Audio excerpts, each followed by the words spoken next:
Miss, anong ginagawa mo dito? Gagarahin na ako! Saan ka ba nakatira? Isasabay na lang kita! Hindi pwede. May naiwan akong gamit dito sa bus mo. Kailangan mahanap yun. Yung pitaka ko, naiwan ko yun dito. Sigurado ako, hindi ako aalis hanggat hindi ko yun nahanap. Miss, gabing-gabi lang oh. Gusto mo bukas ng umaga hanapin ko yung pitaka mo. Tapos kukontakin kita, susuli ko sa'yo, promise. Gusto ko, hanapin mo na ngayon. Kailangan ko na! Ang kulit? Sigurado ka ba dito mo naiwala yun sa bus? Naiwan ko yun dito. Nung mamatay ako sa bus na to. 10 taon na ang nakakalipas.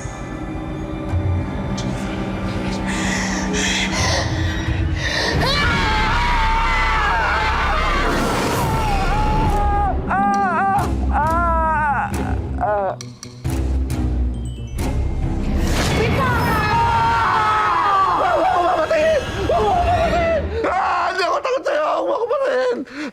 Ang OA mo naman, hindi kita papatayin. Hindi nga kita mahawakan, oh. Multo nga ako, di ba? Hindi ka ba nanonood ng horror? Umalis ka na! Umalis ka! Umalis ka! Ayoko sa'yo na dito! Umalis ka! Iwanan mo ako! May yung gagawin ko kahit ano! Pitaka ko. Ang kulit mo yung pitaka! Ay! Wala dito! Wala dito! Pitaka mo! Pitaka! Pitaka! Hindi kita lulubayan. Hanggat hindi mo ko tinutulungan, lagi akong magpapakita sa'yo. Papasok ako sa panaginip mo. Teka, ano ba kasi laman nun? Pagkagamit mo ba yun sa buhay mo luto mo? Kaya sa kabilang buhay? Basta hanapin mo na lang.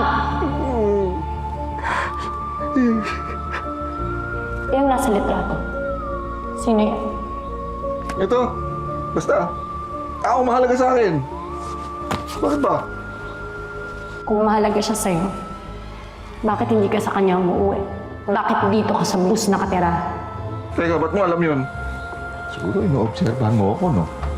Ha? Matagal na. Sige nga. Kung talagang ginagawa mo yun, ano ang sasabi mo tungkol sa akin? Na lagi kang bumabiyahe. Pero wala kang direksyon.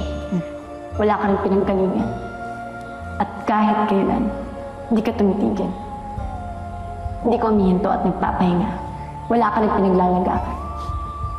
Bakit ka ganun? Ikaw ang bakit ganun? Ang sakit mo magsalita.